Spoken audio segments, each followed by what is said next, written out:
On. Good morning, folks. This is Monday, the 28th It of is. March, It is. 2022. Welcome to FYI. For your information, I am Gerard Finance alongside Sharon Duncan.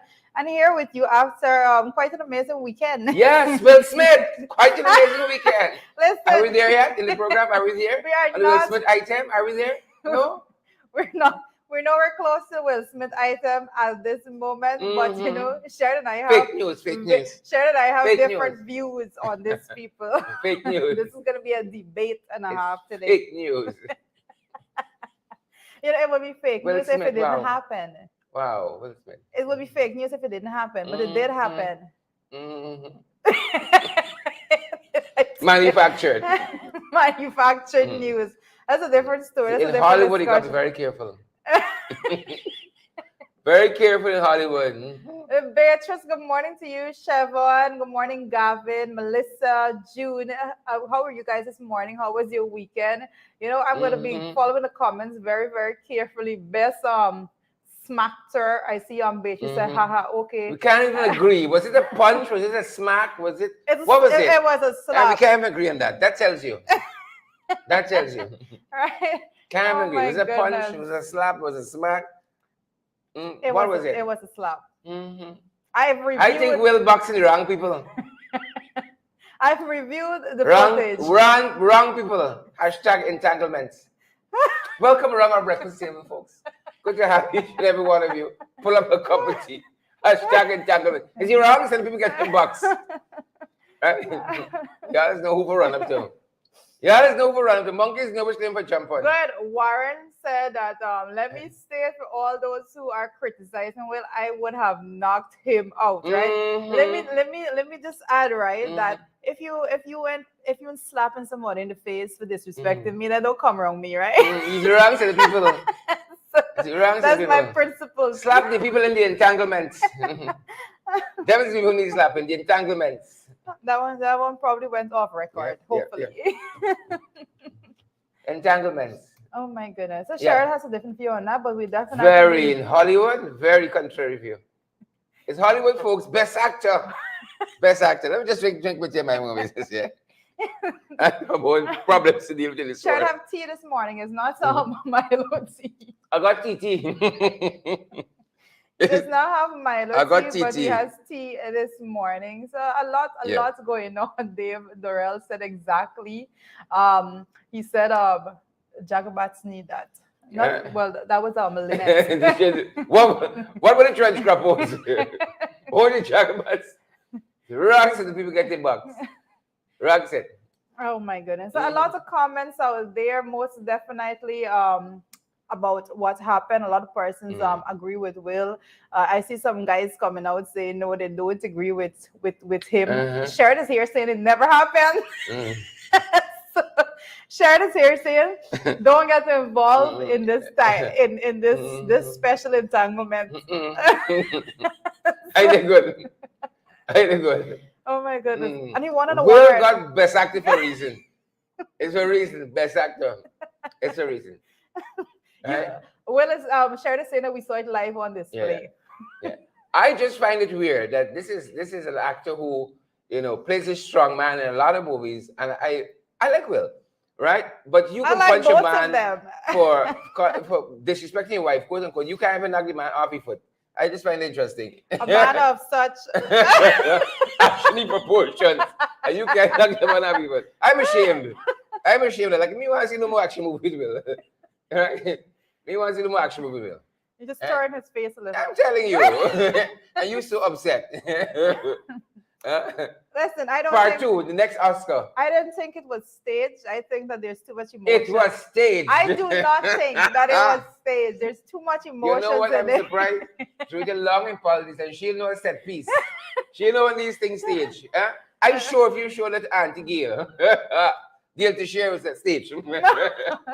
Gail probably write the script herself. Oh, come on. The people walk around the country, stage and everything. Every word that comes out today. I'm telling you, the folks went to Lily yesterday, the PvP stage. This is that piece. Staged. Directed by Will Smith.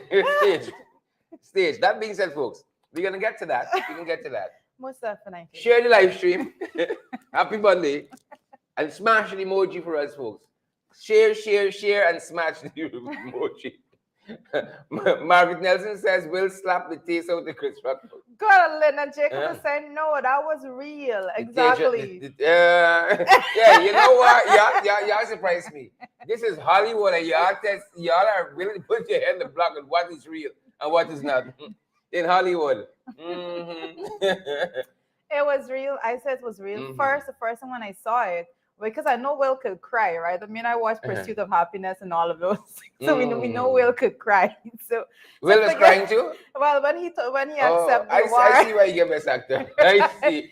So, however, what made me see that it was real, and I formed the opinion that it really happened, is because when Chris Rock actually made the comment, everyone was laughing, including Will. But then when he saw Jada's face, right, she was not laughing. That was not funny to her. So when he saw her face, his reaction was to go. You had this whole entanglement with Jada, and somebody have no notoriety that we know of. You didn't cry then. Right? Who said that? You didn't cry then. Who said that? He came to the red table, he never cried. Who said that? He came to the red table. I think he never cried. Stone Cold. I think he was. I think never cried. I think his Where was his disposition at the red table was one that was numb, like he was just there for being there. Oh, so when Jill is smiling through all her happiness with that entanglement, he was okay. That wasn't a happiness. That was a lot of broken. Oh, is it man break? Treat it as a boarding show. Stop it. It's a boarding show. So that was okay when Jill was smiling through that whole thing. Let me just drink my tea. So once Jill feels upset, you go and you box people and so on. No, well, listen.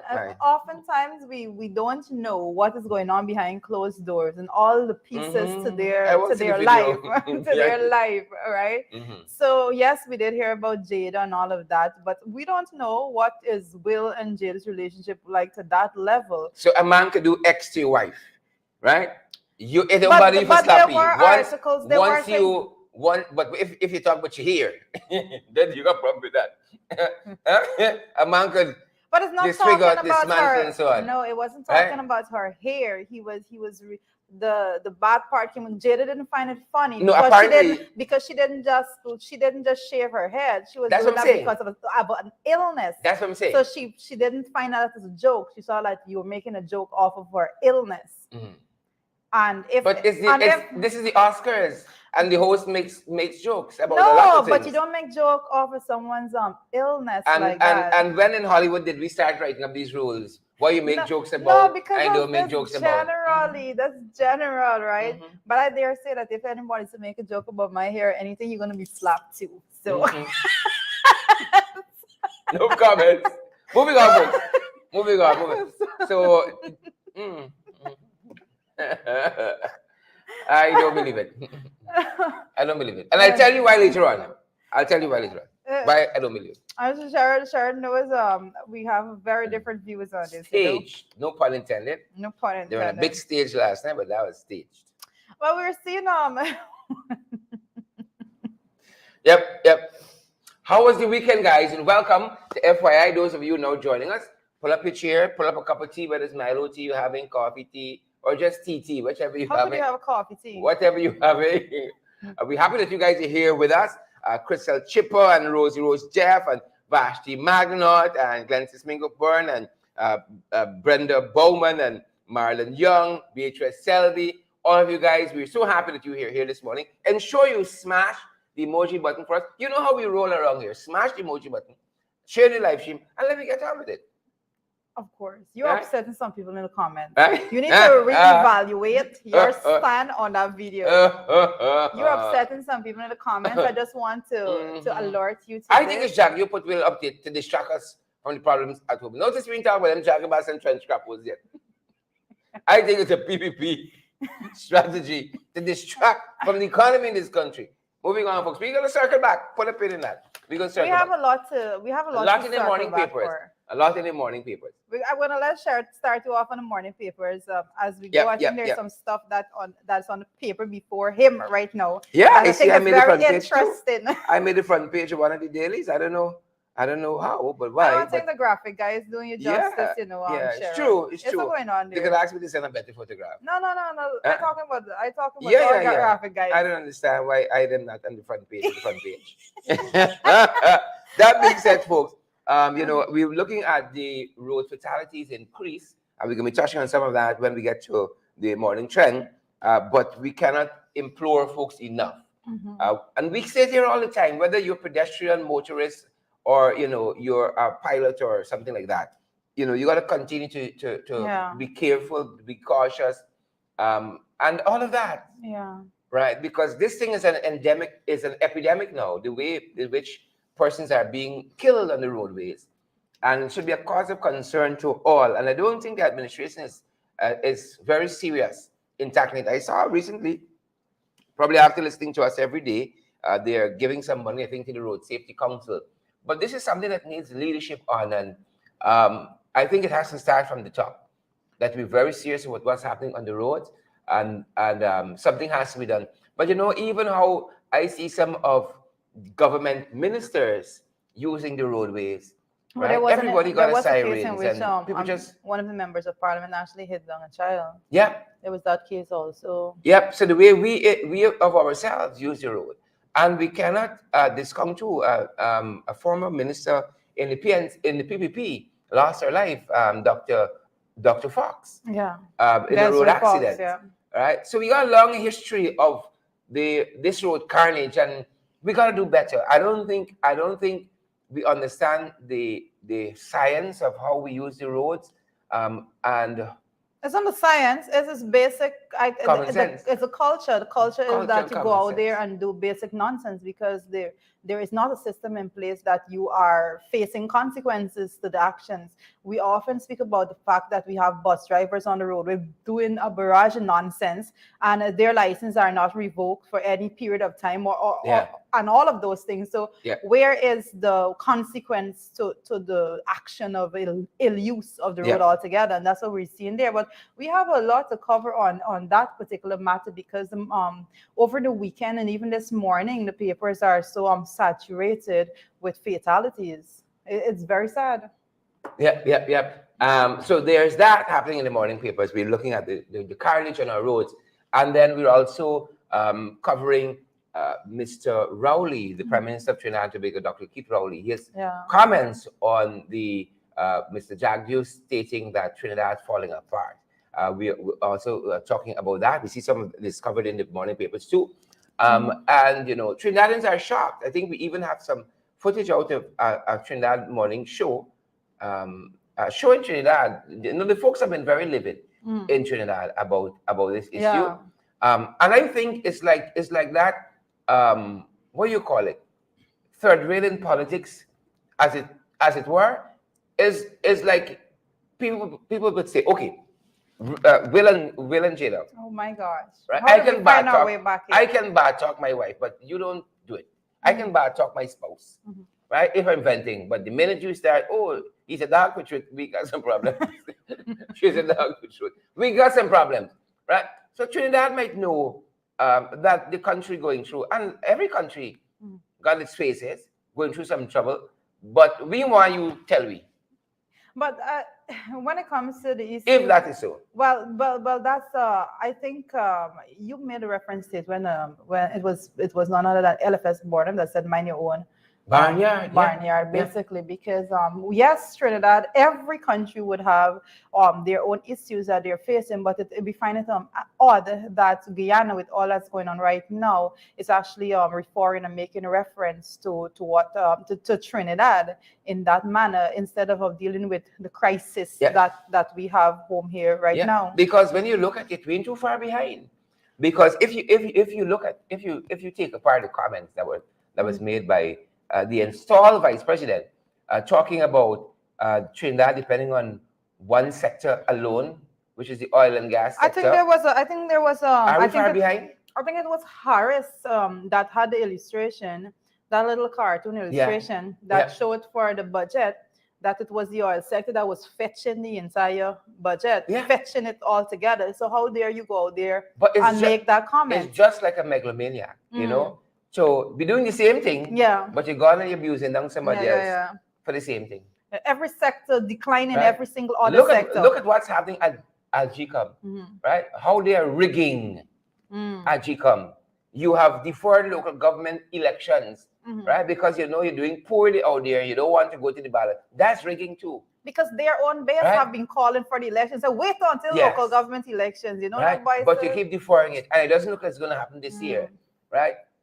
But you're going to condemn another man. Yep. That is the barefacedness.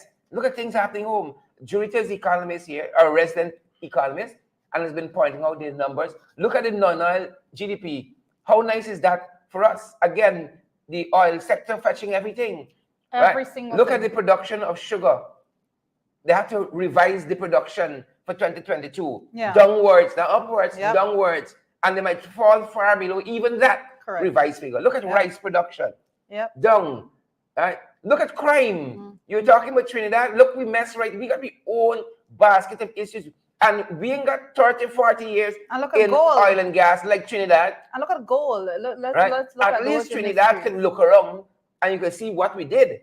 When you go to Trinidad, you think you're in a first world country. They could, and they had that vision, that 2020 vision, right? For first world status. When you look around Trinidad, you see what oil money is spent on.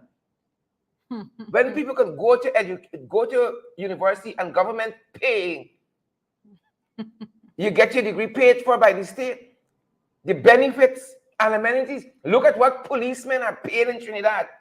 If you're in the public sector in Trinidad, you're getting good. You're getting good.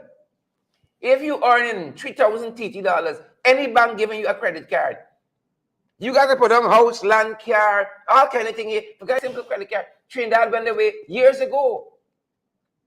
Right?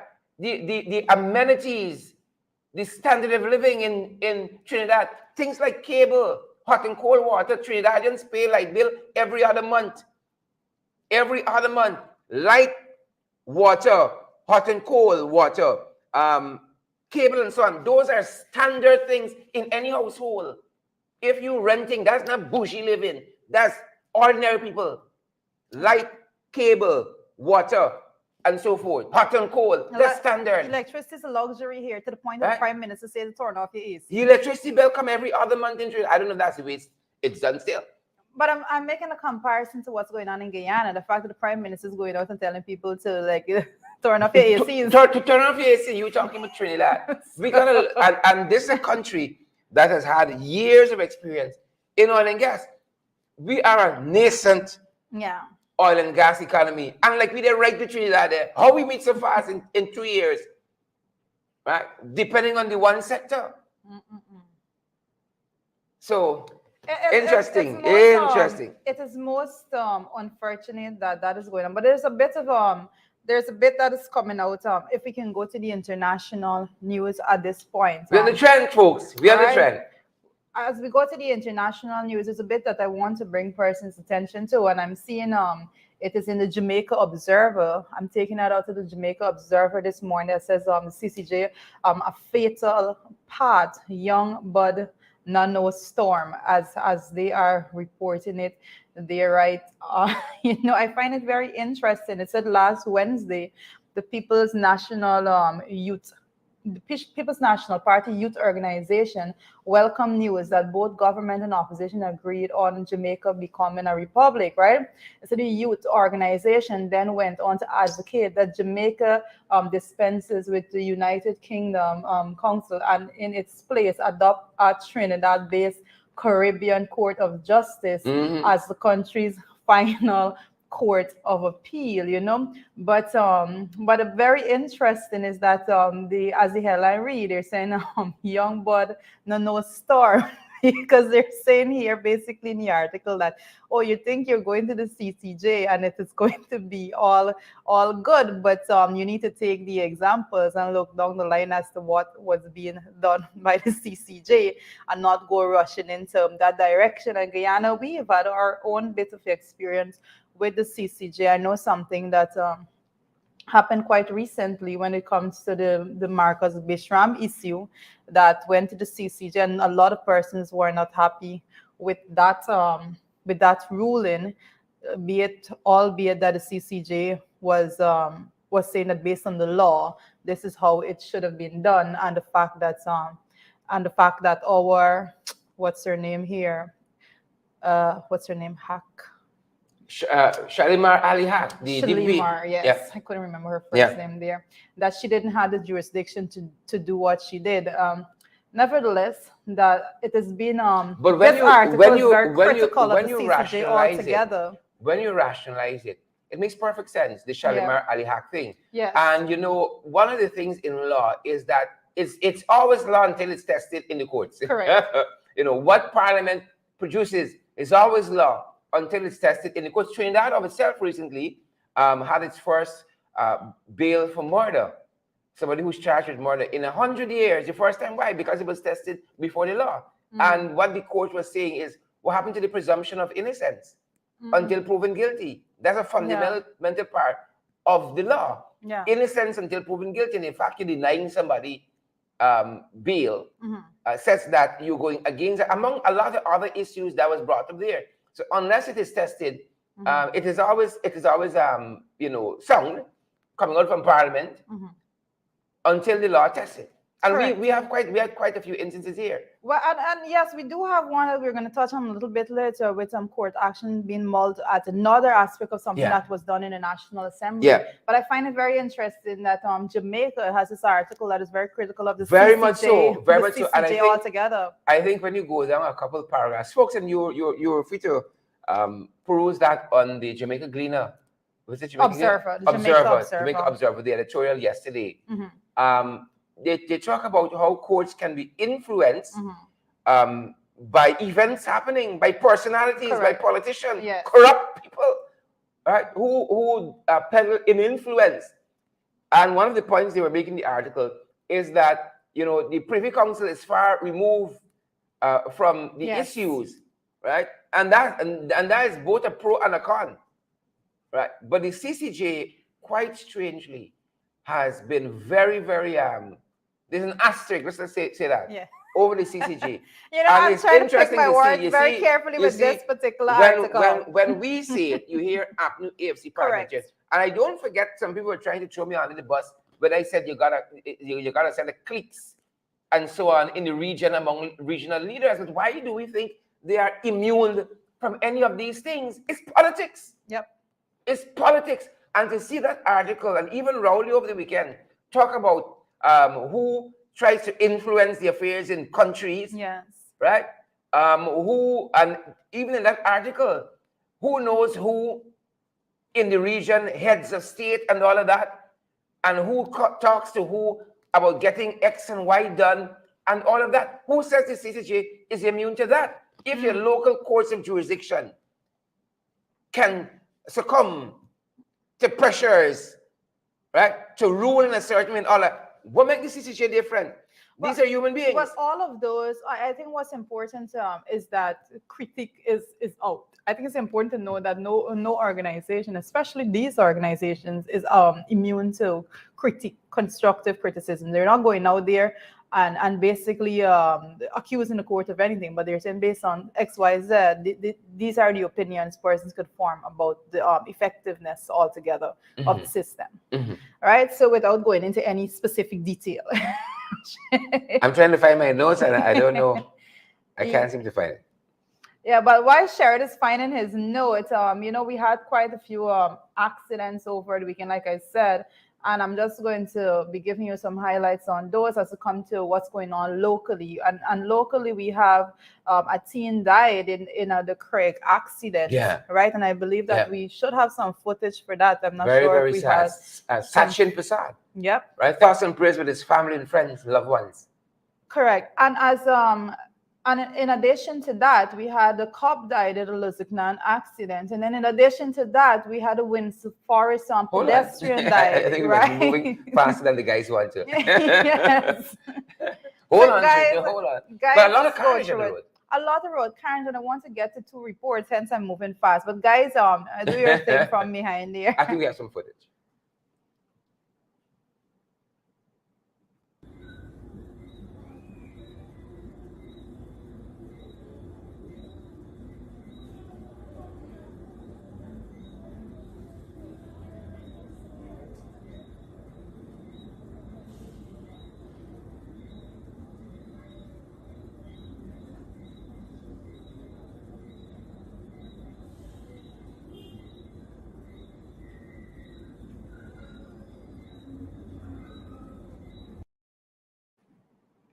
That is, Yeah, I mean, very disturbing, but yeah. it just goes to show what is going on our roadway right now. A Again, lot. guys, arrive alive, slow down, be vigilant, be cautious as we use the roadways. And as Rita was pointing out, several other accidents over the weekend, Correct. several things are also being pointed out by the Ghana police force in relation to the carnage on our roads as well. Well, I actually want to get into that one a bit because I found it interesting that we had the Guyana Police Force is saying that they recorded a 7% drop in fatal accidents, and they were referring. I'm pulling up the report right now, and the disclosure was made at the National Road Safety Stakeholders Forum held on Friday, March 25th. And basically, they're saying according to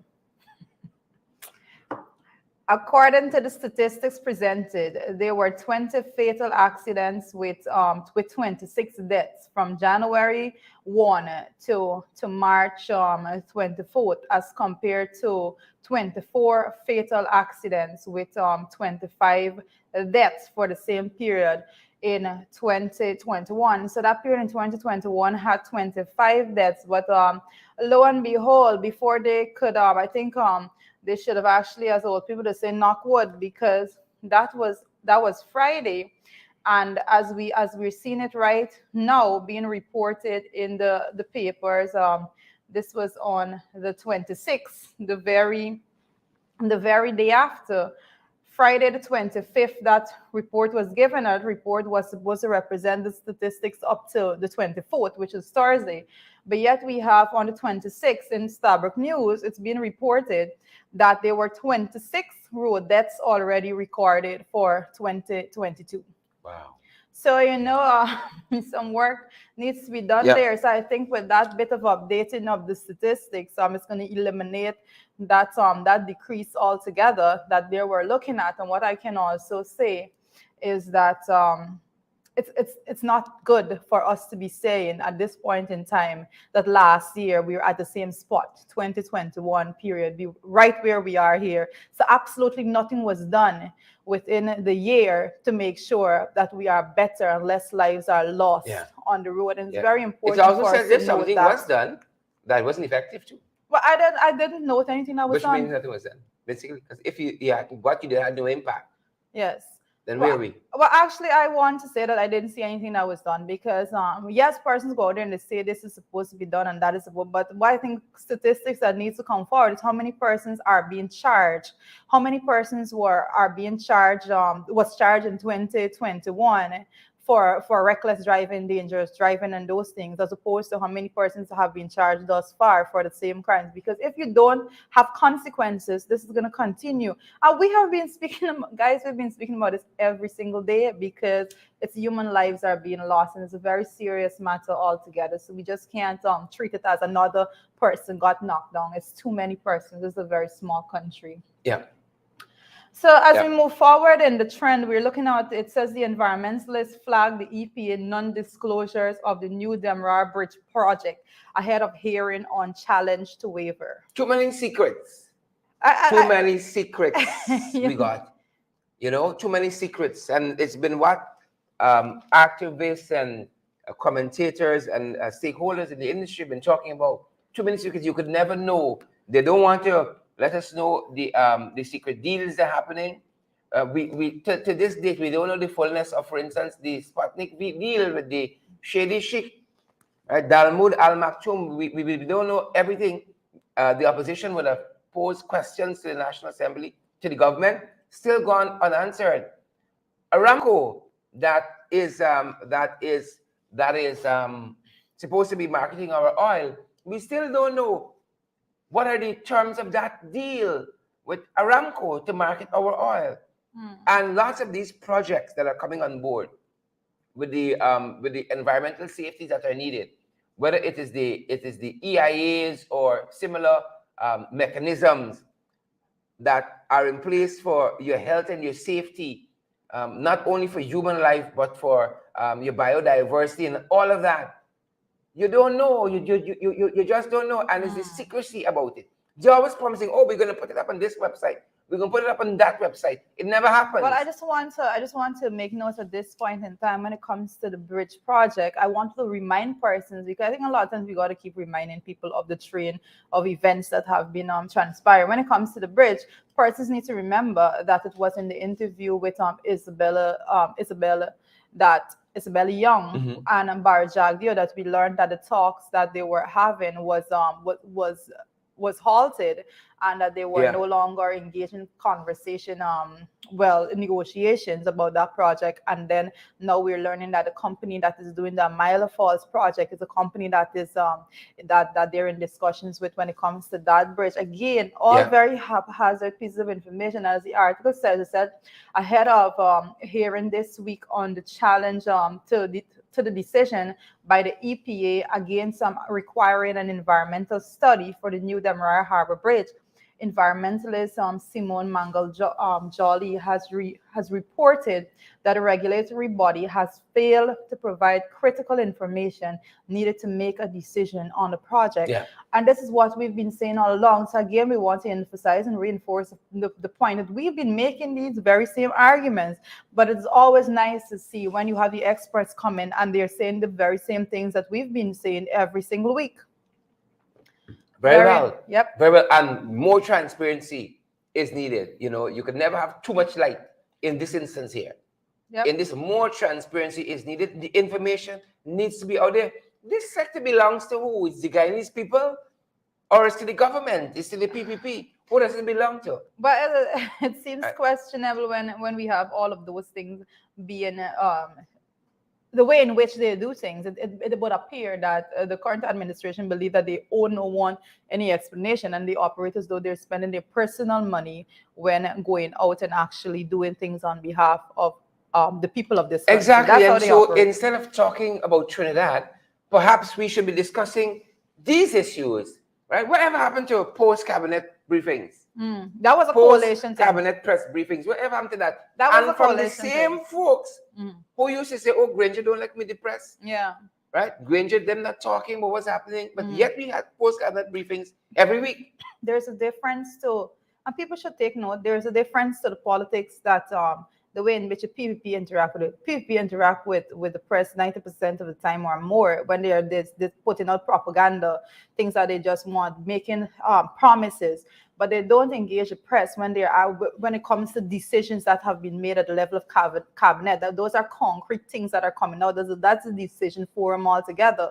So yes, they're going to go and they're going to go to meetings and they say this is what we're going to do. But if they don't go in cabinet and make those decisions in there, then those talks that they had outside means nothing if the decision isn't made in there. There's a whole lot, and it goes to show the weightiness of the engagement altogether. It would say that the coalition had a more weighty engagement because whatever was said post-cabinet briefings were concrete things. This is what was coming out. These are decisions that was made, not someone just going haphazardly and making promises that some things that they know they can't fulfill, especially in timeline that they give that they're going to fulfill them in. Which kind of makes me wonder, what's up with all these promises of reset? The Region 2 outreach, the Region 10 outreach.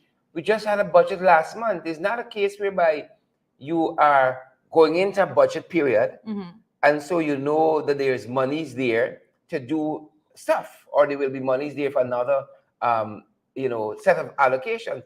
You just finished budgeting, right? And you now come like Father Christmas. Is this how you would run like a house? You budget and then you go and spread. So, kids, I can give you however you want, right? It is bizarre to me. Last month we passed a national budget. And why wasn't some of these things that clearly are not emergency in nature didn't crop up? Yeah. Right? A school bus, 2 wells, $1 billion in roads. How come they didn't make the budget? Well, Lennon has a lot to look into, because I was checking in with the representatives in Linden as it pertains certain boards that was supposed to be set up for money that was in the budget for Linden and for development there, and the people would not have gotten the money if the boards wasn't set up. So I would be checking in to see if the boards were actually set up, because that was one of the questions that I asked Ashley Singh in the budget. So it's one thing to tell people that you're going to do something for them, but then if you don't have the actions to back it up, it just goes as a talk shop altogether, like what was done with the cane cutters when it comes to the sugar industry. And that's part of the big question we're gonna be dealing with. Yeah. The big issue we're gonna be dealing with this morning. Yep. Well, as we move on, another thing that we see trending this morning: cops find over 37 pounds of ganja on the Tugville teen's bed. My gosh, over 37, No comments. over 37 pounds of ganja under a Tugville teen's bed. I think he was just trying to gain experience for the hemp industry, just trying to gain experience on farming, as the president says. This is Oh, it's a girl. The guys are saying it's a girl. okay. Right? So it says Even better. I just want to We need more women in farming. interesting. It says Yeah. 19-year-old marketing clerk. Go, see what I'm telling you about? The experience. She needs to know how to market Marketing hemp clerk. and so on. later on. 19-year marketing clerk was arrested yesterday morning after a search of at her Tugville, Georgia home unearthed over 37 pounds of cannabis hidden under her bed. So It's research. well, I said it before. I'm going to say it again. When none other than Irfan Ali go out there and say that these people have the technical experience, and he's going to be meeting with farmers of marijuana farmers and those things. When you make those statements, what message are you sending out there for the young people in this country? You give the idea. How do you even say something like that as the head of state in a country? How do you say something like that? I'm going to be meeting with the marijuana farmers. How? He's going to be meeting with her shortly. Right. So how? So now you have a young person here. She probably thinks that she's going to be meeting with the president. Called shortly. upon. Yeah. To meet with She's the gathering president. evidence. Gathering evidence. Yeah. Gathering evidence. But the young people, I just want to put out this caution. I always put out the caution, and I always say, young people, make sure that you don't get yourself involved in this, because when you face the heat, the people that are at the very top that you are working for, those persons are living comfortable, lavish lifestyle while you're facing the heat and facing jail time. So be very careful. Don't get yourself involved in these things. It's too dangerous. It doesn't make sense. Yep. Oh my goodness. Cheryl McKenzie, we see you there. Loretta Argyle, and is it Winnie or Winnie Bias? Brenda Bradford, Veronica, Primo Rollins, folks. Thanks for tuning in to FYI. Those of you who are now joining us, we're on the trend, folks. We're on the trend. What else do we have? So someone said that sounds like a setup. To me, that's what I was thinking too. It's just not randomly somebody runs into your house. What would happen at the Oscars? Checking on the. If it happened at the Oscars, right? What setup? Here. What setup? Set piece. Moving along. All right, as we move along, we're looking the headline that reads rape accused taxi driver found guilty of attack on sex worker. Rape accused taxi driver found guilty on attack of sex worker. Now let me tell you, this story happened almost a year ago, I believe. I think it was February over a year ago. It was February last year that this matter came up. One of the most vile, brutal account that was spelled out in so many newspapers. The print press dealt with it extensively. And the taxi driver, Trustin Simple, he was charged with multiple rapes, and he was, I believe it was on Thursday, found guilty at his first trial before the High Court, and is now awaiting sentences. Right, it's by a majority verdict of 10-2, a jury found Simple guilty of raping a sex worker between February 24th and 25th of last year. There was a lot of discussion. Personally, if you could recall, there was a lot of discussions around this particular issue last year, because this was a taxi driver that literally picked up this young woman and took her to his home, and he was said to, well, her account of it said that he was paying her $10,000 for sex. She's a sex worker. And then when he got aggressive and all of those things, she told him to keep the money. She's just going to leave. And at that point, he took a knife and held it to her throat and started forcing her to do certain things that I can discuss on this morning show. And then she barely escaped with her life, in which she jumped through a window without any clothes on. And he pursued her and then started beating her in the yard. The person's on the road tried to come to her defense. She had to jump over the fence without any clothes on.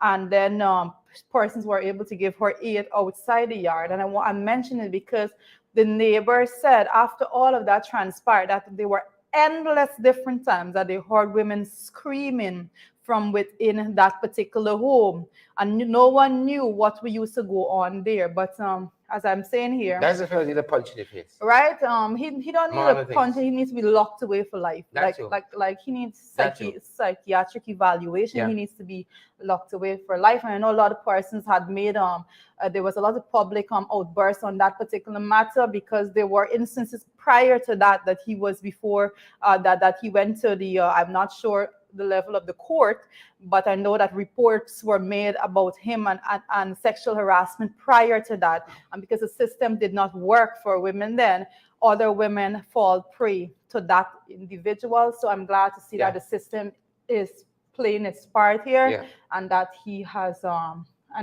been found guilty of the crime. I hope you're happy in prison. Yep. Them boys have nice time. Well, it is. I'm Them very boys have nice happy. time. I'm very happy about the results of that. What he said. Cher's going to take this part for you. What he said. This is what they said.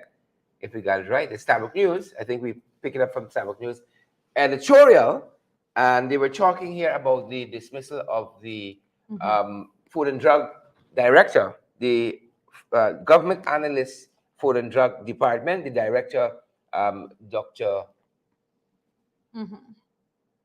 Yeah, and according to the article, again, according to the article, it says here that targeting of public officials. This is back in the news.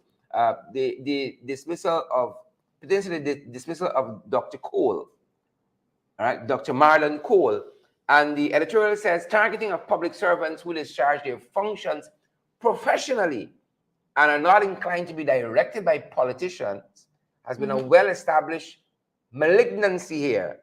The recent example of Dr. Vincent Adams at Environmental Protection Agency is a case in point, and the PPP administration must not be allowed to get away with targeting public servants who are doing their jobs only for them to be substituted, right, with place persons who are malleable to political directions. And so this is important because you see a whole slew of this recently, right? Dr. Rudy, the guy from ETI, the Extractive Industries Oversight Body, right? Rudy Jadupat, Dr. Rudy Jadupat was removed quite recently. The technical expert. The technical expert, in addition to Dr. Vincent Adams. Recently, we learned also that Dr. Util Thomas was removed from the Ministry of Health Mental Health Unit. Suddenly, and she was dismissed, as a matter of fact. And now she has been called back to work and reassigned. So that's the point today's Starbuck News editorial is making. How government moving out, as you said, technical people, the experts, and putting in some political hats. Dr. Prem Mazir is going to replace Dr. Rudy Janapat at the ETI. Dr. Prem Mazir is a mouthpiece for the PPP. He's a supporter and a member of the PPP. Now, ETI has oversight. Now, government can't provide oversight to government. That's like Ashley Singh's wife at the former, which department it was, giving oversight to the, I think she was part of the, what do you call it, the Auditor General's office, giving oversight to the AG, to... She was what? She's part of the Auditor General's office. Was? Well, was or is. Is. Right? Giving oversight to... Second in charge. Giving oversight to Ministry of Finance, spending and so on. It's madness. Giving oversight to Ashley Singh. Giving oversight to Ashley Singh. It's madness. Right? So that's the crux of it. You're moving out qualified people. For who? For what? I mean, if you have issues with people, let it be dealt with in the right way. If y'all feel like Marlon, what's his name, is a pain in the neck, then there are ways to go about. If he's not doing his job, that's the point I'm making. If he's not doing his job correctly, right, then there's ways of doing that. If Dr. Vincent Adams has not been doing his job correctly, right, but when you have a man removed You didn't even say why. Why all of a sudden everybody say this is a demotion, but you calling it something else, some lateral movement someplace, Yeah. right? What Putin called the war in Ukraine something else too. And you know what is strange? In lots of these instances, I want to put this on the table. In lots of these instances, is black people being removed. Our right? country. Right? And you call it all kinds of names, but it has a certain complexion to it, Yeah. Well, political and otherwise. the sad reality is the divide in Guyana. You know, the more you realize it is the more disgusting it is with the political divide in our country you know and how it is, and not only the political but the race divide in our country and the way in which it is fueled through these actions, right? Freddie Kissoon, before Freddie Kissoon got old and dotish, wrote a seminal paper on race relations in this country. I think and it showed it was 2010 he referred to. Yes, it was 2010. Yeah.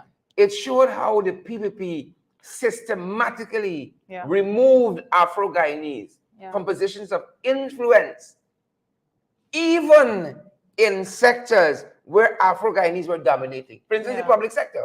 Well, it's strange enough that he wrote that paper, and then the paper was actually, I think he was challenged in court because of comments made in that the government was racist, right? And he presented some facts that's very interesting for persons to go through. Very interesting who was removed and who replaced and them. Showed in every sector, every sector, how the dominance, and you know, we are all brothers and sisters in this country. And in the region, we are all brothers and sisters.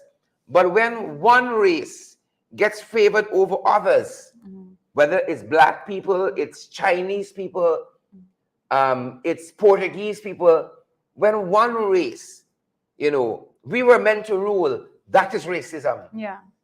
That is racism. And when you trace it, you will see systematically how people came into huge windfalls, right, over others, right? Vindhya Prasad, brother Vishu, who owns that that enterprise, e-networks and so on, started out as a government IT technician on the PPP. Not anymore. Not anymore. Right? Not anymore. The president himself installed Irfan Ali, was 33. He had a big mansion. How he got a mansion? Lands for Gaisuko sold at on the market value price, right? And you can go step by step and see how PPP divided up this country among just a few. Naomi says she ain't gonna pretend she didn't hear Sherrod say Freddie get old and dotish. That's what I said. That's what I said. Old and dotish. Because when you read that and you read what is written currently, correct. Freddie still stick in March 2nd, 2020, you know. Freddie writes about nothing else in this country. Nothing else concerns him. Like I have some comments about March 2nd, 2020, and he died. I have some comments about Freddie that I don't even share. Sometimes I believe that it's just necessary to just leave him alone in a corner because moving along. Because of his. But it's of concern. You see, Doctor articles right now. Util Thomas, the head of the mental health unit. I don't know if she told the PPP that the mental health needs to be in check, but they move her, and now they have called her back because they dismissed her, and now they've called her back and post her in some health clinic. I want to make a point on the East Coast. Some clinic on the East Coast. I want to make this point. Make your point. Really. And I've made a point before, but sometimes you got to keep repeating things for people to understand what you're saying.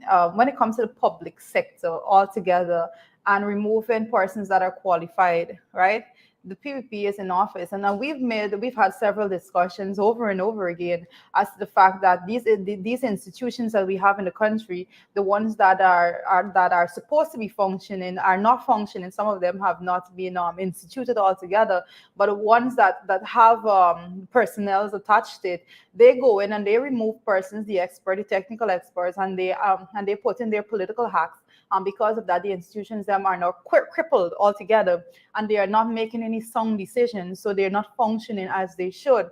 But the point that I want to make is that I did a master's in public administration from the University of Guyana, and I found it interesting that when I went and I did my master's, persons that did these studies would know that once you're doing a master's in public administration and a master's in business administration, you have a lot of the courses are the same courses, but then they're three distinct courses that you do to separate public administration from business administration, right? And I found it interesting, and I actually spoke to several lecturers about it, that when the classes were separated in that final year, when the courses were very distinct, all of the persons in that was doing public administration with me, everyone else was Afro-Guyanese except me. Right, and it just goes to show who is qualifying themselves in the country in terms of public administration, in terms of managing the public sector. Which is the point that the Freddie Kissoon paper was making. Yep. That in the public sector, Afro-Guyanese dominate because they go and qualify themselves. That's what they do. And Freddie showed that even though the majority of people, at least on the PPP rule, who were in the public sector was headed by Indo-Guyanese, who weren't as qualified in most instances. And it's a complaint we get every single day. Right now, people complain that for a promotion, for instance, you're being told you can't get a promotion, but the person the PP bring in to give the promotion to you got train them. You can't get a promotion. You don't qualify for it, but you got to train the person who they bring in to get the promotion. Well, and if that's not disrespectful, right, and warranting a box in your face, well, I don't know what is. Yeah, right. It is very serious. I think that's something that needs to be looked at. If you have people qualifying themselves in terms of that level, at the master's level, to go and head various aspects in government, then not only to head, as part of wanting to upward mobility. But not only that, But then you never get a chance because somebody comes over you who are not qualified like that.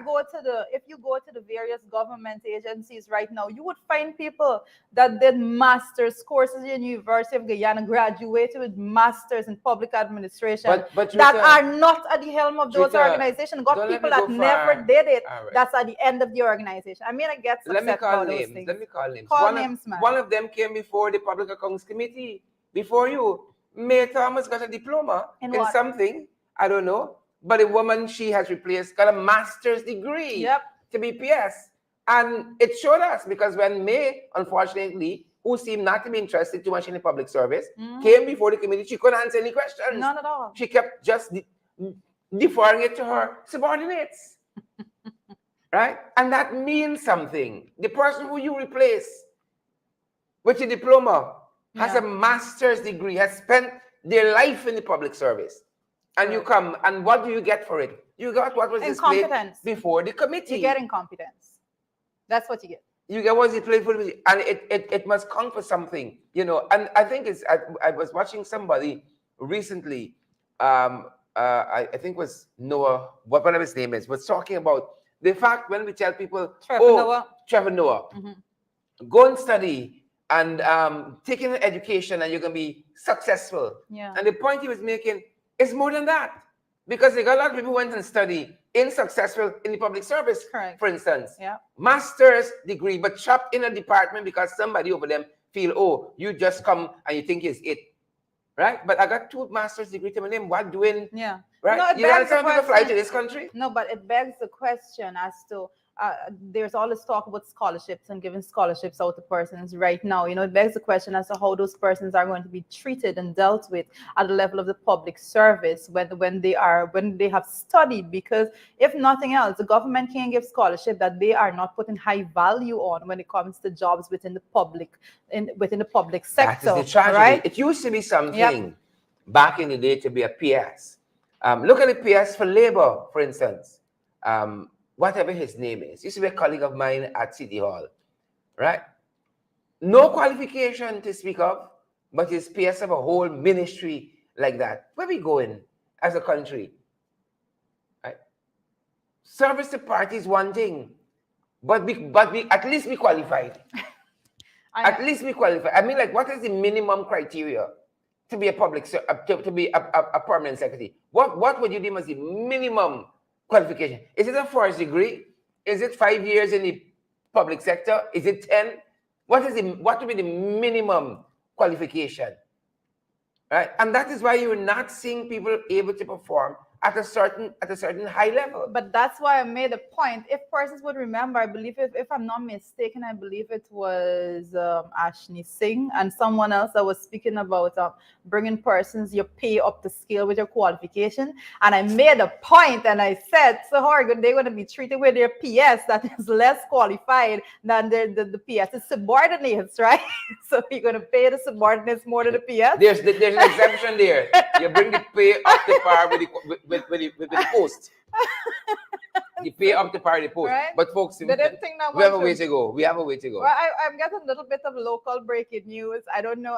I'm yet to unconfirm reports. I must say I'm reading here that the Bells were voted out of the Speedboat Association yesterday. The Bells in Bartica. Unanimously. So this is the Bells in Bartica, folks. You know, Sherrod has been I think Sherrod labeled it the real Bells. The real of Bells in Bartica. Bartica. So I'm being informed here, unconfirmed reports, I must say, that the Bells were voted out of the Speedboat Association yesterday unanimously. That would mean, right? This is That if you do foolishness, you must be voted out. Yep. Right? If you corrupt, you must be voted out. Right? How you could be holding on to a post and you going and fighting down, cussing down the whole of Bartica? Yep. That's madness. How can you not be voted out when you had this big fight that resulted because you were completely discarding the association system, and that was the whole thing. And I'm being informed that Lashley Gomes is the new president of the association. I know Lashley Gomes really, really well, very much of a credible individual, and I say congratulations to you, Mr. Lashley Gomes, on being elected the new president of the Bartica Speedboat Association. I'm so happy about this bit of news. You know, Barticians are going to be happy, and all other persons. Hope it is replicated nationally. Moving on, folks. Moving on. Welcome those of you who now join the broadcast. Share the live stream. Smash the emoji button. Are we at Will Smith yet? Are we there yet? Person of interest. Guys, Sherrod is going to be taking the segment of person of interest It today. was staged. This whole Will Smith slapping of Christopher Rock business. It was staged. Christopher Rock was never surprised 1 minute. This was rehearsed. It was scripted. It was staged. Over to you, Juita. I know theater when I see it. And Hollywood, that was theater. Okay.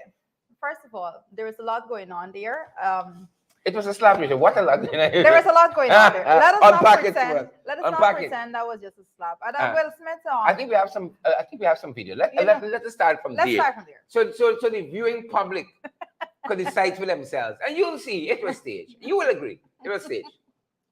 Jada, I love you. G.I. Jane 2, can't wait to see it. All right?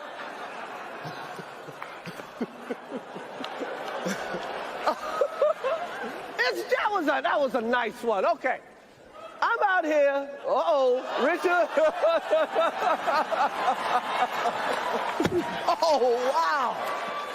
Wow. Will Smith just smacked the shit out of me. Keep my wife's name out your fucking mouth. Wow, dude. Yes. It was a G.I. Jane jump. Keep my wife's name out your fucking mouth. I'm going to, okay? Okay. That was a greatest night in the history of television. Okay. Okay. So Sherrod is of the ill-informed conclusion. Sherrod has the ill-informed conclusion that it was staged, but for the rest of us that observed this footage from an unbiased point of view, we know that it was not staged, right? Let me just tell you, right? Chris Rock's career just got a second wind. His career just got a second wind there. I just know the red table just got a second wind there. And Will Smith just only happened to have a book out that might not be doing so well. Will Smith had a book out? Yep. Which book was that? Will Smith has a book out currently. Name what? About what? But his life. About his life? Yes. Yes. Well, Sherrod is of the Interesting enough. opinion that those things, that it was a stage Interestingly response, enough. given the fact that in Hollywood, and let's be very realistic about what is going on right now. Everyone is talking about it. Everyone, What no was the one G.I. knew. Jane reference? But the G.I. Jane's reference that they were doing, that was made, was basically because of Jada and the fact that she shaved her head. But the upsetting part was that she shaved her head because of a medical condition in which she was starting to lose her hair. And the condition, I can't remember the direct name of her condition, but it was when your immune system started attacking your hair follicles and making your hair inflammation, forming your hair fall out. So because of that, she shaved her head. And that comment about G.I. Jane, Will just wasn't, well, not Will wasn't having it. I want to say that I am of the opinion that it was not staged, basically based on the initial responses, And Chris Rock made a joke. Will found it extremely funny. He was laughing and cared with everyone else. But then when he looked across and saw the emotion on his wife's face, he went up there and did something different there. There's so much that you can hide and So pretend, much Hollywood, right? There's so much that you can hide and pretend, but that my was thing not is there. staged. My thing is this. Now, G.I. Jane, if you guys saw that old movie with Demi Moore, Yeah. I think, was a woman in the U.S. Army who had to really prove herself. Yeah, prove her worth. Prove her worth. Mhm. She was a strong woman. As being, I think, I can't remember what was, I know it wasn't medical. What was the reason that led to her head being shaved? Whether was some men who were pranking her and shaved her hair. I can't remember exactly what. I know it wasn't medical, but had to shave her hair. But the character is a very strong one. Yeah. So what was disparaging if you had said, like Tom Hanks in Philadelphia? Tom Hanks in Philadelphia had HIV. HIV was new then, back in the early 90s, and we didn't know much about it. And here was this guy struggling with HIV, lost all his friends and all of that. In the G.I. Jane reference, is not to somebody who has a medical condition, but just somebody who had a bald head. But it was a strong female character. Yeah. So what was so innately offensive about that? And to me, the fact that initially Will Smith himself didn't find it offensive, Yeah. in itself, to me, is striking. Well, I just want to No throw. pun I intended. just want to throw the name because alopecia. That's the name Right. of the sickness that Jada is reported to have. And I want to say this right now that I never heard of that prior to having to go read it this morning because of what transpired at the Oscars there. I never heard of that particular illness before. So that's another level of bringing awareness to that altogether. But I hear I you. can see a foundation coming. No, there's I can see the Jada Foundation coming Alopecia. based on this, and also But you could. Here, No. here, I want here, stick a pin. Listen. pin stuff. I will not say, and I will not dispute that things are going to come after. You can very well see a foundation being set up when it comes to If it bringing hasn't been awareness. set up already. If it wasn't set up already, more light being shined on that, because like it or not, the world is interested at this moment of this particular illness, and the world is interested in Jade, and the world is interested in the round table the red table discussion, and the world is interested now. You're saying Will has a book also, but all of that The very name is the very and here's what it affords this conversation on Will's book, the name of which is Will. Right. Well, good for him, But all of those things can, as in my view, are just consequences to what transpired there. And I want to say at this point, in no way that that particular response there, it shows that there are still issues between with Will and Jada, because nobody goes there all jolly and laughing and just runs up on the stage and slaps somebody. It just doesn't happen like that. So it shows that there's a lot more to that whole a lot more conversation we're gonna hear around it. And I guess I think a lot of people got to read up on G.I. Jane and see if the reference as a comedians make jokes. Yeah. That's the nature of it. No, You but in don't that go split to second, you don't analyze all of those things. You just think about the hair being cut. Comedians make joke. It's like going to nothing to laugh about and being upset with something that they say about you as a public person. Why then do you go? Because you know they see you, they can say something about you, and then you get upset, and then you want to censor the program, and you don't want, that kind of thing. If you go to the Oscar, chances everybody are is not like you. Listen. chances are something might be said about you. And the fact of the matter that Will Smith was laughing through it until everybody says, until he saw Jada's face. Yes. Right? And maybe Jada said, this is the same thing I talked to you about. You don't stand up for me. Exactly. Right? That is why the entanglement happened, because you never stand up for me publicly. And I want a stronger man than just oh my a man God, on Sharon, camera. you're serious right now? Right? Maybe all of that, because I'm wondering why in that split second things went from 0. Clearly, Will was having a good time to 60. Mm-hmm. All because of how Jada made her face. Yes.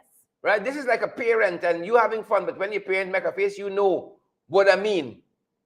Right? And clearly Will Smith knows what the please box this fella for me face is. Right? Clearly.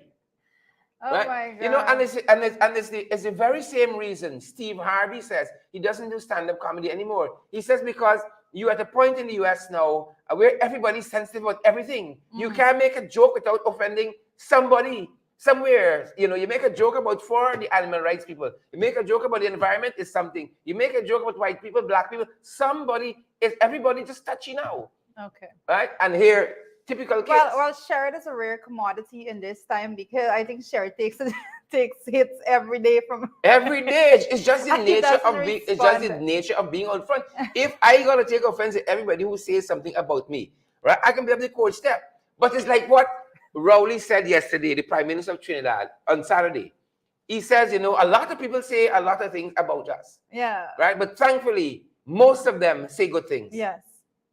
And you move on. But I don't think the G.I. Jane reference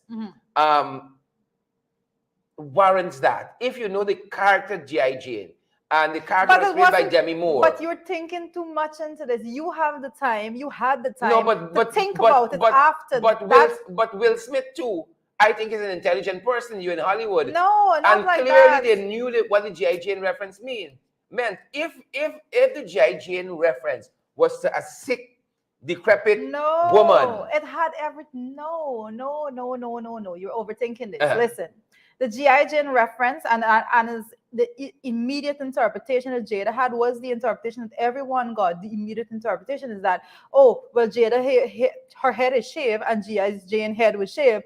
And that was the reference. So that was it, nothing else. So what is so offensive about a woman's with a shaved head? Well, that's what is suddenly offensive about that? Yes, it is offensive when a woman didn't shave her head because she willingly wanted to have a shaved head, but she shaved her head because of an ailment that she was losing her hair. So that is the offensive part. Okay, Sharon Duncan. So, guys. Oh my goodness. So that is it. G.I. Jane. Who knew Demi Moore?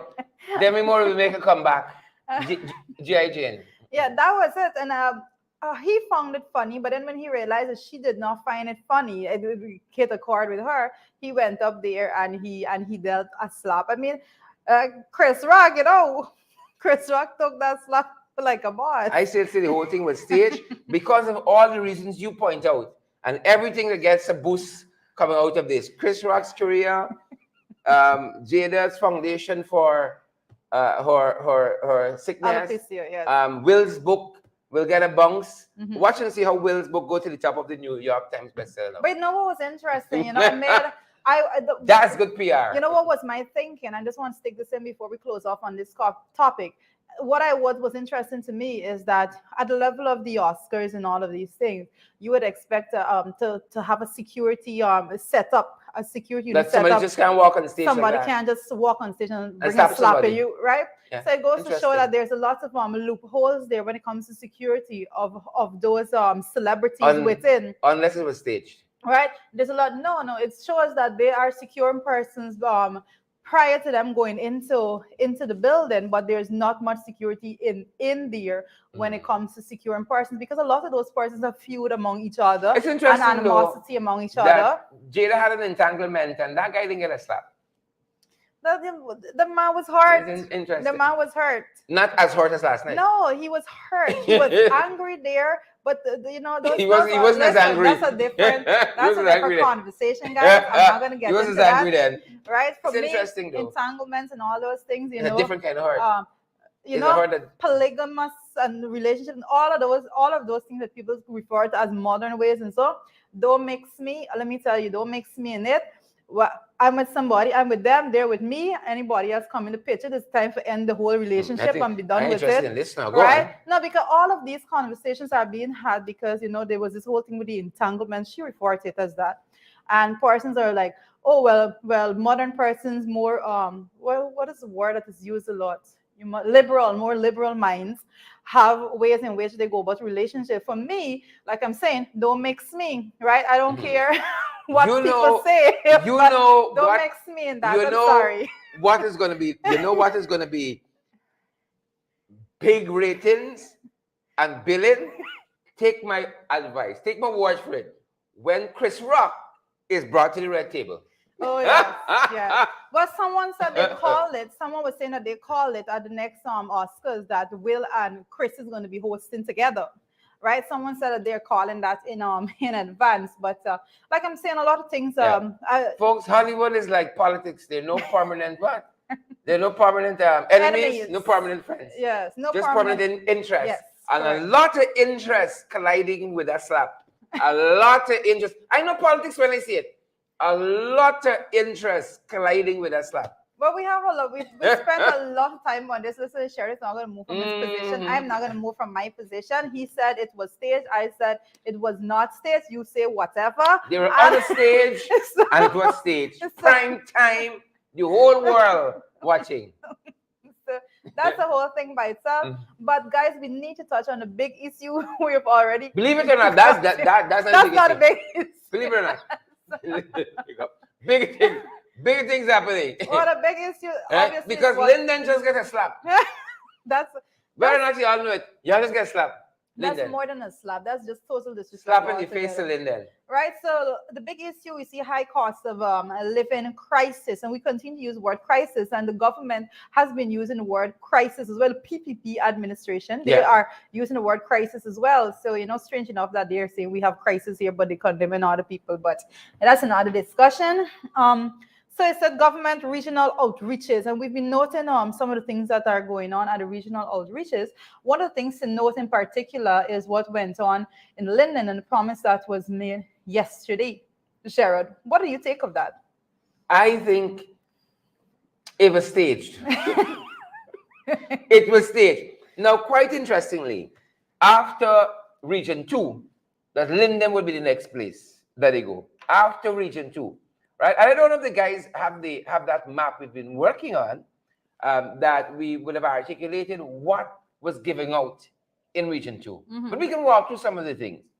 Region 2 after budget was presented last month, folks. Last month a budget was presented, right? And it's either those things in Region 2 that were giving out Region 2 were in the budget or they weren't, right? And it would go to very bad, poor planning, poor budgeting, and all of that. Some of these things are not emergencies, like $1 billion in roads, for instance. Like, how do you miss all those roads in Region 2 that need fixing to the tune of $1 billion? Incompetence. Right? That you don't budget for it last month. Incompetence at the regional level. Right? And the national level. That amount of money is like you say, you budget for your house, but you don't put in nothing for the rent, like bill, water, nothing. Then we really budget for $1 billion in roads. Budget for under the table benefits. You're asking the questions I'm asking. 2 water treatment plant. Like, how do you miss that in a budget? They say, oh, shucks, boy, we can get in these 2 plants. Let me go and get them it now. Yes. How do you miss that? Right? How do you miss in a budget providing jobs? 800 jobs, for instance, part-time or full-time. For the region, the budget was last month. And Ashley will tell you, oh, the staff at the office here, do hours of preparations and talking with this body and consulting and this and that. No, the staff don't talk and consult. Right? The staff So they do got the staff eight- do their administrative work, and I'd say the staff do their administrative work and leave it as that. But when it comes to the politics, the policies, actually the direction of these particular projects, those things come from the regional level and from the government officials altogether. 800 jobs, Part-time jobs. 2 water treatment plants. They're getting 250 small businesses will get loans. What else they're getting? I think I saw a school in there somewhere, or a school bus, But it's not a school. right? Something there about. And you know, None of that in the budget. the guys are watching. So clearly a school bus cannot be an emergency. Yeah. Clearly, because we went to school for a little while. We had a little while to forecast, to look and see what happening, right? And if 2022 budget was the biggest ever at $552.9 billion, and we left out all this thing, we're really in the budget. Yeah. Where is money really going if all these things left out? So you gone to Linden now, and all I see from Linden is a new Wismar Mackenzie Bridge, which was already being budgeted for by the last administration. So we could put an asterisk over that. 250 $250 million, 250 small business grants. There's that. And then they say 800 jobs too. Part-time. Part-time jobs. Again, well, I miss a couple billions there, right? One to the roads. Yeah. Right? We roads that matter? Or you're saying we budgeted sufficiently already for roads there? You know, I see people saying what happened to money that can be poured into LEN, because LEN was the agency that did a lot of heavy lifting for grants and small business capacity building and all of that. But LEN got 150 million or 200 million dollars under the last administration. That didn't happen this time. As a matter of fact, just last week, some of the Linden Entrepreneurial Network folks walked off the job because they haven't been paid in months.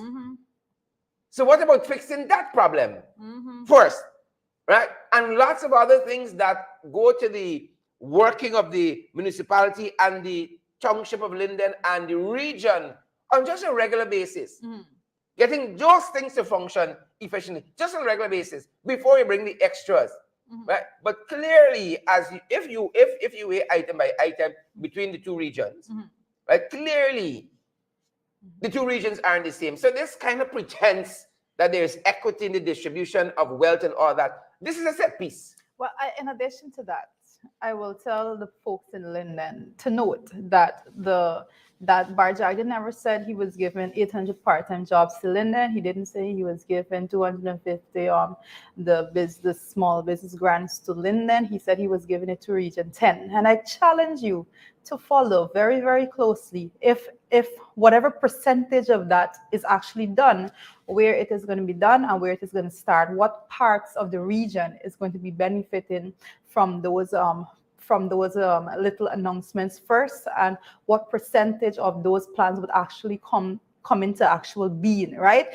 So just make a note of that. So a lot of times persons think that when these things are being said, you go to Linden, you gather people from Linden, they're on that tent, and you said we're going to be given 800, we're going to be providing 800 part-time jobs for Region 10, right? Those persons there, you know, some people interpret it as 800 part-time jobs for Linden and fail to realize that the PVP, when they're dealing with regions that was won by the coalition, what they do is they go into communities, little pockets within those communities that they have supporters in, and they make sure that their resources are directed to those particular communities. So I just want to put that out there first and foremost. And I would further say that saying that you're going to provide 800 part-time jobs within 3 weeks, you know, it's some kind of, I don't want to choose my words carefully, but I want to say that let's follow it.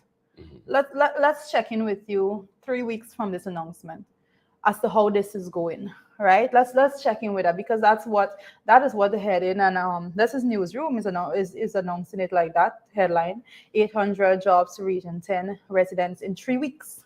All right. So we're going to be looking specifically at that, and I'm going to say at this point in time, more concrete measures, more sustainable development measures need to be put in place in order for you to actually tackle the rising costs of living in this country, and not going and say you're going to give 800 part-time jobs. That's not how it works. Yep, and you know, incidentally, it was last year, January 2021, January was the first cabinet outreach Region 10. to Region 10, Yeah. and a lot of promises were made. As a matter of fact, they had promised to do 1,000 houses, I think, build 1,000 houses in Linden, 50 of which were going to professionals, and that was supposed to be done before the end of 2021. Okay, where is that today? Right. It'll be interesting to know where that is. Right. In addition to that, they would have. I just want to call it just a couple of things. They promised to do something pertaining to jobs. There was an announced plan to develop an online portal to allow young people to have specific training needs in all areas, including hospitality sector, to register their interest. This would allow youths to benefit from opportunities that would arise in all areas. I wonder how we are where that is concerned. That was a promise, right? And that was promised to over 200 youths from Linden who want to be trained in the hospitality sector to do so. How did that go, right? Government, it said, would be moving to establish the National Tourism Hospitality Institute. Yeah. Again, the online portal would therefore support that initiative as well. There is the housing issue that was supposed to be looked at as well. It said here that the government was ready to work with groups to prepare them to take advantage of all the opportunities on the horizon, and announced that Charles Ramson will be visiting every youth group in Region 10 with the intention to craft a master plan before the end of 2021, before rather the 2021 budget is presented, right? Whatever happened to that meeting with Charles Ramson and every youth group, or even one youth group in Linden, and the master plan? Where are we on the master plan? For Linden, this was for Linden, right? And Charles Ramson. What happened to that? What else was promised in that cabinet outreach? Lots of things. He said they ain't concerned in politics. It says here, in this report I have here, the administration would build 1,000 houses in Region 10, 50 of which would be given to young professionals. He said those homes would be for doctors who are working in the region. Ali told the doctors that officials from the Central Housing and Planning Authority would return to the region following that, and persons from the banking institution to fast track pre-qualification. Where are we on those 1,000 houses that were supposed to be built in Linden? Where are we on that? But we made more promises. And you know, we need the institutional knowledge of people like Sharma Solomon and Vanessa Kisum, because they've had their own plans. Also, it's not plans, their own problems with promises being made in 2011, 2012 with the same government, with things for Linden. For instance, Linden had the television station, was supposed to be belonging to the town, but I heard that was now taken over by NCN, right? And you know how we had to fight to get a television station. Matter of fact, it was under the last administration, after years of the promises by the PPP, that Linden was able to be granted that television station. And I think finally on that front, among other things that were promised to Linden last year, this time, that is still looking out for, right? It said here that the intention is to work with farmers, for instance, in Linden to develop a master plan, a lot of master plans through which they can increase their respective productive capacities in agriculture, right? And then, listen to this, the creation of employment within Linden, Region 10 communities is high on the government's agenda. It's so high, it wasn't even catered for in the last budget. It is so high, it wasn't even catered for in the last budget. I want to make a point when it comes to this job creation. I don't want to let this conversation end without me making this point. we're looking at the last census that we have for Guyana was the 2012 census. So those are the numbers that we have to rely on. This year, we should be seeing a new census with new numbers coming out. But I want to make the point that Barjagio made this statement that he's going to be providing this 8,000 jobs. He went to Region 2 and he said they're going to do 800 part-time jobs. He came in for a whipping through the public on that. Hence, he went to Linden and he said, oh, he's going to be doing 800 part-time jobs in Linden also. And I'm saying he because I don't know if the cabinet is aware, all right? Because we don't have post-cabinet briefings and such. So we don't know if this is a Barjagio position or if this is a cabinet position. But nevertheless, we're going to assume that this is the direction that they're saying they're taking. And I want to make the point that you were saying 800 for Region 2. You were saying 800 for Region 10, right? You're saying that's 1,600. You're saying in total you're going to be doing 8,000 part-time jobs. That is his solution to deal with the crisis that is happening right now. But it's going to be interesting for me when they come to Georgetown, Region 4 in particular, because I want to make the point that between in Region 2, the last census had the population there at 46,000. The Region 10, last census at 39 there. And at Region 4, you had this 313,000 plus persons there. So what proportion of this 8,000 part-time job is he going to actually be bringing to Region 4? You know, I've been very much interested to see that because... You want more than 800? No, I'm not saying I want more than 800. I'm saying that you got to make sense out of your numbers. And you can't be going around haphazardly just pushing numbers around to the But that's what's region, happening. right? But you can't continue. Pulling things out of the hat, pulling numbers out of the But you hat. have to call it out because here we have Georgetown. You walk the streets of Georgetown, you see so many persons out there, so many young people without jobs and so forth. What proportion of that 8,000 part-time job are you going to be offering to those people? The other thing is, what qualification would you be looking for? What skills are available out there? No, well, they've been often saying that they're looking at that. You can't do 800 part-time job and tell people you need this big qualification. Hell no, that's another level of BS, right? So my point is the proportion of young people alone that are unemployed in Region 4 is something for you to think about. And when you were talking about 8,000 part-time jobs, and when you're going around to the region saying that you're going to give 800 here, you're going to give 800 there, then you need to come with a solid plan when it comes to dealing with persons that are unemployed in Region 4, because the magnitude of those persons are going to be the volume is so severe that you can't just come and say, well, I would be, it's all hell if he actually comes to Region 4 and say, oh, we're going to do 800 per region, 10 region or 800, because those are the way in which they go about and they handle policy measures. That's how they do policy direction. Charles Ramsden went out, National Assembly, and he said, oh, I'm looking after the fields, and I'm giving $10 million to every field, regardless of the needs, regardless of whether or not a field probably needed $4 million to complete, and one needed $20 million. Oh, we're giving $10 million to each of these grounds, and yes, I'm doing this. Is equality, right? But when you're managing a country, you don't look at it like that, because you have to manage a country based on an equitable perspective. Everything that you do have to see through eyes of not equality, but equity altogether. And if you're going to the various regions and you're talking about tackling the rising cost of living as it pertains to helping persons with part-time job, then you need to do that through a lens of equity and not just equality. So you can't just haphazardly be throwing numbers out there. It doesn't make sense. You're not impacting persons. Rita, I don't know what level of seriousness to take this with.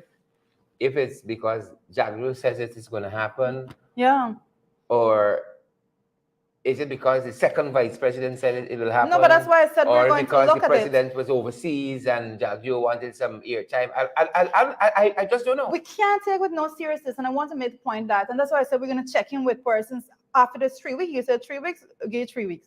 And we're going to check in with the communities then. But I want to remind persons that they said they're opening back the sugar industry. They said they're going to the factories and opening back. As though there was a lot of thought that went into this. When they were giving out, how many scholarships did they give out? Was 2,000 scholarships?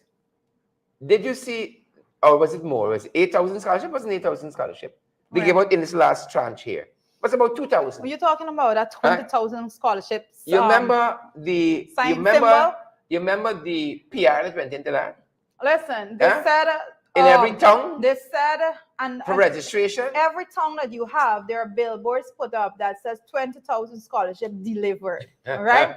And these billboards were put up before the first scholarship was actually delivered. This job situation seems different. No, but you people gotta call it out. That can't be. How is that legal? How is it legal to blatantly go and lie to the people this like job that situation seems very different. This job seems very different.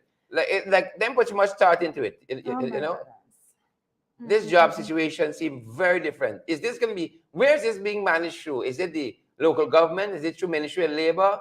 You know, I mean, the scholarship got a whole secretariat. Who is managing getting these jobs to these people? Oh, I mean, like, you know, it didn't seem very thought out. I mean, when they were giving out this scholarship, they had big banners and so on, backdrops and so on. It just didn't seem to me to be very thought out at all. It's like a kind of off the cuff, right? Irfan, you run off some place and do stuff and say stuff that don't matter, and I can be here making all the big policy decisions.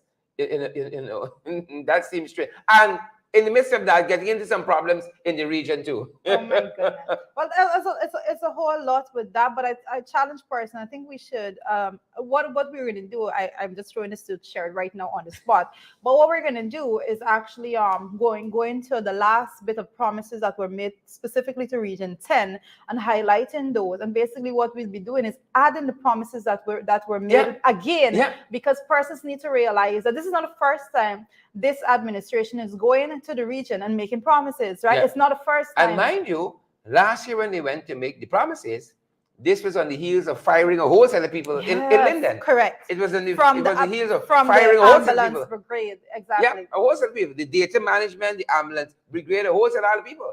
It was on the heels of that. Yes. So now again, as a cover up, you know, as a icing on the cake, we promised Region 2 800, so we can go to Linden and promise 800 again without ever putting any bit of thought into it. We're going to be following it, but most definitely we know that we take our job very seriously to remind persons of what was said and done prior. So we're going to be reminding persons as to the fact that we face promises before the country, persons in Linden, the region faced promises before from the administration that are yet to be realized. So last year you can't say something and it hasn't happened yet, but now you come in and making new promises to just compile. It doesn't work like that. It doesn't work so. Folks, I think that's our time. Yeah, that is definitely our time, but I just want to... time and more. I gave a bit of breaking news as it comes to what is going on in Bartica with the fact that the Bells were voted out of the Speedboat Association, and I just want to give a bit of follow-up info on that says that the Bells did not show up to the meeting after they were trying to prevent the elections by having lower level staff from the Ministry of Labor telling people that they have to have an audit before the elections and all of those things, you know. So I am saying that to say that don't be surprised if they're challenging the result of these elections coming forward, because they did not attend. Elections here aren't challenged. They did not attend that meeting, but you want to recount? That can't be so new. You know, if you don't attend a meeting, that doesn't mean the election. It doesn't mean the election didn't happen. So that goes to show. My advice to the Bells would be, in my Keith Rowley voice, if you know you have lost these elections, do so with dignity, Bells. That being said. Guys, thank you so much for being with us. Do so with dignity. We have engaged you for an entire half an hour more than we should have. So thank you for staying with us this morning. Make sure that you are safe on the roadway. Very, very cautious when you go out there driving. Tell a friend, remind your family to be very cautious out there. And be sure to join Shared this midday. Us. Below the belt. And make sure also to join in the ring at 8 p.m. and share the live stream. Make sure you share. Make sure you smash the emoji. And let us all remember to partner with us so that we can continue. Yeah, we got to get to the finish line for this month, folks. A lot of responsibilities still in front of us. We got to get to the finish line. Help us to do so. Several platforms available. We got Zelle, PayPal, Cash App. We got MMG, Western Union, MoneyGram. You want to know how to partner with us, folks? drop a WhatsApp message to 627-6963, and we're gonna tell you how. But we need your help to get to the finish line for March. Yep, March is almost done. It's almost done. Yes, And we got exactly. some responsibilities we need to. All right, guys, have a good day and see you back tomorrow morning for FYI at 8 also. Bye.